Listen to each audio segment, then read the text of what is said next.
A very good evening all. I'm Aditi Lamba with the Tuesday night edition of South Asian News, Vision of Asia. We are coming to you from our studio in New York City. Welcome to the show. Let's begin the episode taking a look at the coronavirus pandemic and its impact. The world has surpassed 132 million cases of COVID-19 with nearly 3 million deaths. Here in the United States, we are at more than 555,000 COVID-19 deaths with nearly 31 million cases. Today, President Joe Biden announced that he is moving up his deadline to April 19th for states to make all U.S. adults eligible for the coronavirus vaccine. More than 3 million doses are being administered each day. Meanwhile, health experts nationwide are getting concerned about the latest uptick in COVID-19 cases with the virus variant spreading all across. Hence, it's extremely important now to still follow CDC COVID-19 guidelines, even if you are vaccinated, and especially, please wear a mask. In politics and more, in the case of former police officer Derek Chauvin, charged with the murder of George Floyd, witness testimonies continued today describing what happened that day when George Floyd died. This has again led to calls to end police brutality and much more. On this and much more, we have tonight political commentators and doctors bringing latest updates. Here are the headlines. Coronavirus pandemic is not over yet, Dr. Tushar Patel, New Jersey. Derek Chauvin on trial for George Floyd's death, veteran journalist Rohit, Vyas, New Jersey. Rana, Samaj, U.S.A. celebrates Holi Festival of Colors 2021, New Jersey. It's time for a short break on Vision of Asia South Asian News segment. We'll be right back. And welcome back. I am Aditi Lamba and this is Vision of Asia, Tuesday night episode of South Asian News.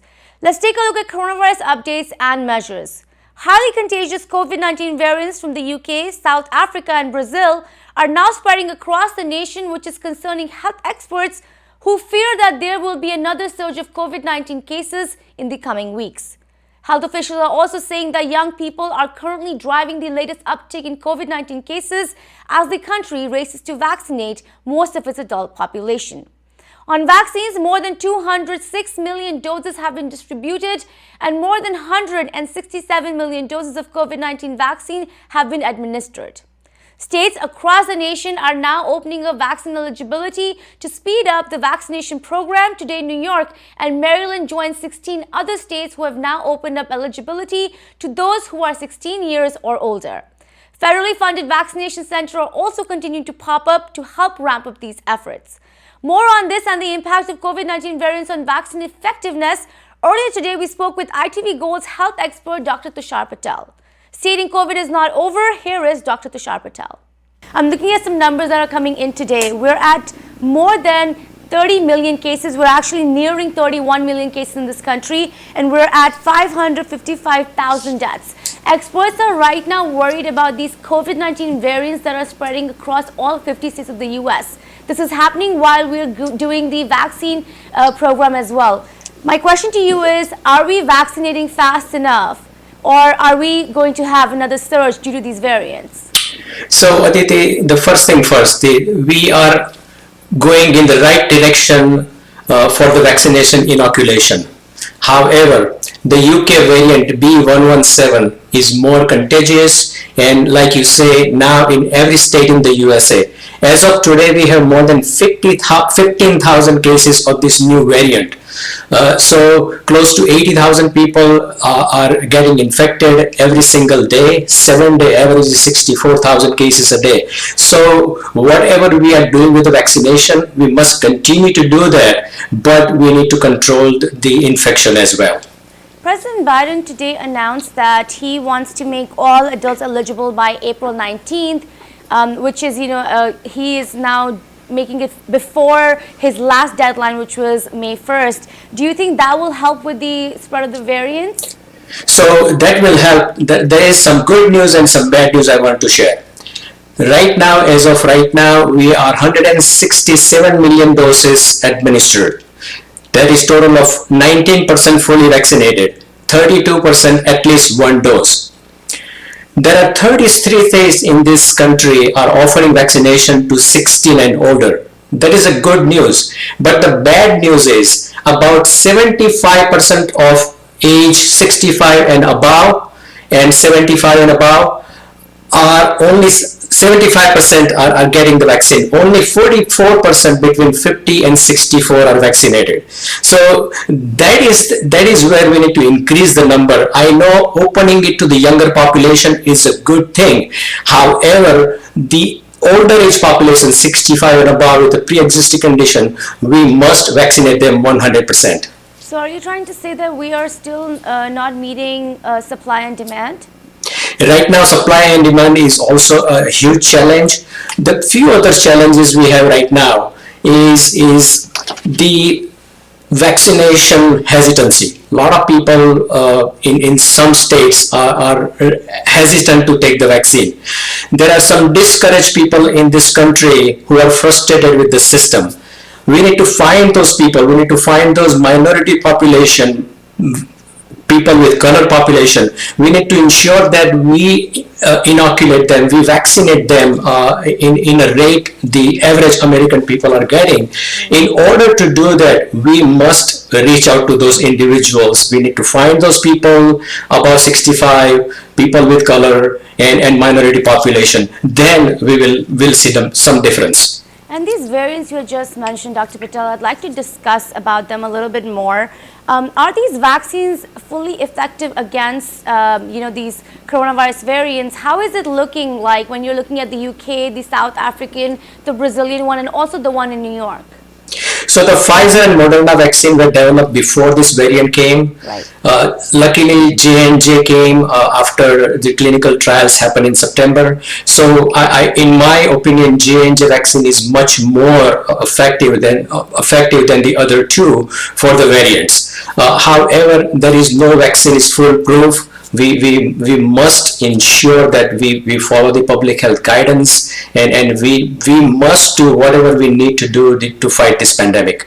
Right. U.S. public health officials are also saying that the young people are driving these uptick in cases. What are your comments? So, as you see, 75% of the age 65 and above are getting vaccinated. So now the virus is looking for the young individuals. Only 32% between 40 and 49 are vaccinated. 26% between 30 and 39 are vaccinated. And only 18% of 18 and 29% are vaccinated. So I think we need to ensure that those people who are vaccinated right now, they don't spread the virus to the young individuals. And that is the problem right now, because 2/3 of the young population are not vaccinated yet. And we must take all the appropriate actions to ensure that we don't give the disease to them. That's true. Talking more on the vaccines, doctor, I have two more questions on that. When you're looking at J&J, how do we increase public faith in the Johnson & Johnson vaccine? People are still concerned about the fact that the efficacy is still lower than Pfizer and Moderna. So my medical expert opinion is all three vaccinations are equally important. Don't fall into that efficacy number of 95% or 90% or 70%. Take the vaccine whichever is available to you first in order to protect yourself. In the future, you may need to take a booster dose. That is okay. But right now, with one dose of Johnson & Johnson vaccination, you are fully protected to not to get the severe disease and hospitalization. So it's a win-win situation for people and it's only one dose. So it's less hassle, less complications of getting the side effects. And I think it's a good win for everyone. The Indian American community across the country has been hosting several COVID-friendly Holi 2021 events, bringing together community members with all COVID-19 protocols. Holi, the festival of colors, signifies the arrival of spring in Indian culture and celebrates the victory of good over evil and the coming together of people from all walks of life. Bringing that spirit of Holi 2021 was the Rana Samaj U.S.A. A non-profitable charitable organization, Rana Samaj represents and connects the Gujarati Rana community across the nation and promotes harmony, friendship between all people and joyfully celebrates Indian cultural heritage, its art and more. Here are some highlights from the celebrations of Holi Festival of Colors 2021 presented by Rana Samaj USA in New Jersey.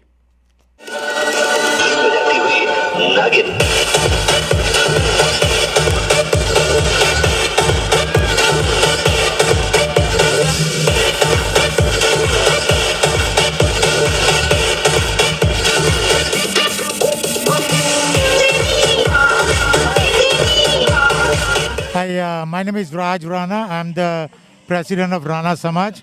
I want to thank all my Samaj members, trustees, executive committee members, subcommittee members, and especially our mayor, Hector Lara, who's been here for quite a while. He has given us his precious time, especially on a Easter Sunday. So thank you, Mr. Mayor, for coming and celebrating with us. Holi is a celebration of good versus evil. And I want to thank everybody again on behalf of Rana Samaj. Have a happy Holi. Hello, everyone. Today is an amazing and wonderful day in the great city of Passaic, New Jersey. As you can see, we're celebrating the festival of Holi, which is the festival of love, of colors, a spring festival, an opportunity for the diversity and the amazing and marvelous South Asian community to come together and continue in traditions and expression of faith and love for all to see. As you can see, the children, the families, everyone are together. Businesses are providing services, sharing what they do for the community. Obviously, this year's a little different. We're all wearing masks. Some of our masks are more colorful than others, but we're very excited because we love all of our Indian community. We love our diversity, and most importantly, what today represents is unity, diversity, love, and a hopeful, optimistic expectation that as we see the light shine brighter and brighter at the end of the tunnel of this pandemic, we go into the spring with great joy and excitement that even greater things are going to occur. We have wonderful people coming by, and as you can see, we celebrate together as a community. God bless all of our communities. God bless our South Asian community, and may all of our celebrations always enrich every portion of our community. Thank you. Okay. I would like to thank I would like to thank all my community people to be here to celebrate the Holi festival, and we do this year. I hope we do it this festival every year, and all the committee members and efforts of committee members, and we thank you TV Gold to be here. Thanks. Bharat Rana, one of the trustees from Rana Samaj USA. First of all, thank you very much, ITV, for coming to cover this event. This is a beautiful day, perfect for the Holi celebration. We just had a Mayor Hector Lara from the city of Passaic, who cut the ribbon for the ceremony. And as you see, beautiful day, and we have hundreds of people around the park. We rented a park, and we have thousands of people around the park. Today is the perfect time to celebrate. Rana Samaj always take a lead to serve the Indian American community living in a city of Passaic and a Passaic County. Today, as you see, a lot of business people around here too, and we wish that under the Rana Samaj banner, we can do a lot of stuff together. Thank you very much, all of you, and especially ITV Parik Media. Thank you. Hi, my name is Muki Patel, and I work with Faith Home Healthcare, and I own a pharmacy here in Passaic called Das Pharmacy. And thank you, Rana, for having a wonderful event here. Thank you, Mr. Mayor, for giving us permission to have a Holi celebration here in Passaic Park. Thank you, Dr. Vivek, for supporting this event. Dr. Vyas is a dental, and his wife also own Circle of Life Medical Adult Daycare in Belleville. Thank you very much, everybody. Happy Holi! Well, it's time for another short break on Vision of Asia, Voice of the Community. We'll be back shortly. And welcome back. I am Niti Lama, and this is Vision of Asia South Asian News segment. Today, in the trial of former Minneapolis police officer Derek Chauvin, witness testimonies continue to bring facts about the death of George Floyd last year in May. George Floyd died after Chauvin placed his knee on Floyd's neck while he pleaded, "I can't breathe." His final moments went viral across the globe, calling an end to police brutality and racism against African Americans, sparking conversations on accountability of the police and the deep-rooted systemic racism. Derek Chauvin is now charged with second-degree murder, third-degree murder, and second-degree manslaughter in the death of George Floyd. On this trial and also on Biden administration's current policies and programs, we spoke with ITV Go's senior political commentator, veteran journalist Mr. Rohit Vyas.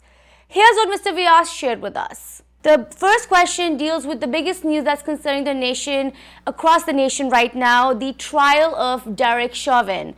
He's being charged with murder of George Floyd, who died last year when Derek Chauvin placed his knee on Floyd's neck for about more than 8 minutes, and which killed him, and now the trial is going on. My question to you is, do you think this is modern history's most iconic trial on police brutality, and if so, why? Yeah, absolutely. Without a doubt, it is. And this is going to be a study, a case point in study about police actions in the future, about how people who are being pursued should be pursued, about the use of force, which, by the way, is a point of discussion in every single state right now at law enforcement agencies around the country. And so basically it's going to be this whole point of use of force. When is too much force too much? When is force not to be used, et cetera, et cetera. That's all playing out in this trial. And you're seeing it even as we speak right now with all kinds of medical experts being called in, police experts who are specialists in this and give the training to officers on when to use force, when not to use force, et cetera, et cetera. So the most important thing is it's going to be a case that is going to be studied by future police forces as a lesson for those police forces as to how they must pursue someone and how they must bring someone to justice without doing them bodily harm. Right. Today, witness testimonies continued, and they continue to bring more and more people to talk about what happened that day.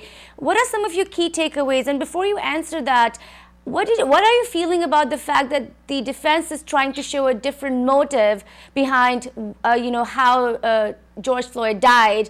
They're saying that it could be through drugs or an overdose. I'd like your comments on both of those things. Yeah, I mean, that's what they're going to do. Obviously, they want to try and prove their point. You have a prosecution and you have a defense in any court case. And obviously, the prosecution is going to go by the evidence that they have. That they see, and they will want to prosecute a particular case in a particular fashion with a particular set of witnesses and a particular set of evidence that they have collected. On the other hand, in any defense argument, the defense will look to show that such and such thing happened, such and such thing was necessary. And so the outcome ultimately wasn't that of the officers in this case, is what the defense is going to try to show. And I fully expect them to try and bring in some kind of medical reason or hallucinatory object or something of that sort that affected Floyd, rather than the fact that the officer was kneeling on his neck and he couldn't breathe from that pressure that was put on his neck. So, it's pretty much what would happen in any defense case, where you're going to see a different argument altogether from that of the prosecution. Right, and today we also saw there was a struggle to get the testimony of Morris Hall, who was the friend of George Floyd. He was there that day in the car. Why do you think his testimony is so important for the defense, and why do you think the prosecution doesn't want them to talk about that? I think, of course, the prosecution will do everything it can to say this is not a material witness. It didn't involve so-and-so. It didn't involve someone like this, and the defense is going to argue otherwise. It's also a case of witnesses being named in advance. The judge knows, he has a schedule that he follows, and he knows who the witnesses potentially will be coming in to testify before the court in a case. And so bringing in a witness unexpectedly, which may be the case over here, I'm not sure, but it could be the case, then throws the whole trial off balance. Because a judge decides that he will allocate so many days, so much of time to a particular case, and they hope to bring it to closure within that certain time frame. If surprise witnesses are sprung in, there usually is a discussion between the prosecution and defense before the judge, where the judge makes the decision that, okay, you bring in this witness or you don't. But in this case, I think that they've delayed a decision on what's going to happen to this latest witness. What should the South Asian community take from this right now? That this can affect them too. This can affect anybody. This kind of a situation can affect any person of color in the country. And therefore, this is a case that needs to be watched very carefully by the South Asian American community. As a matter of fact, I myself have been invited on one of the boards here in the state of New Jersey, one of the law enforcement boards here, to be a community outreach person where they're going to talk about use of force among police forces. So we're going to have a series of meetings on that. And it will definitely involve all communities, white, African American, Latino, Asian, Indian Americans, et cetera, and this discussion is going to be ongoing, and that's why it is extremely important for everyone to be following the proceedings very carefully. Don't think for 1 minute that this is affecting one particular group and one particular person, and it's going to go away. It's not. I think I've indicated on your program before, I have seen a lot of injustices perpetrated upon our own community over the years, and I've covered our community, as you know, for more than 42 years already in this country. I have seen what has happened to them in the past, and I've seen where we are today compared to where we were before. And the young Indians out there, young South Asians out there who are growing up in this country are very fortunate to be living the lives they are living right now, not having realized the sacrifices and the absolute threat that existed for their parents when they came here in the 70s, for instance, or the 60s and 70s and 80s. So this case is going to affect everyone. Yeah. And it will also affect the mainstream white community as well, because there can be a lot of people who, for instance, are not privileged, are not financially that well off, and a police officer interacting with someone like that might treat them differently than he or she would treat someone who appears to be more privileged. So it affects everybody of every color.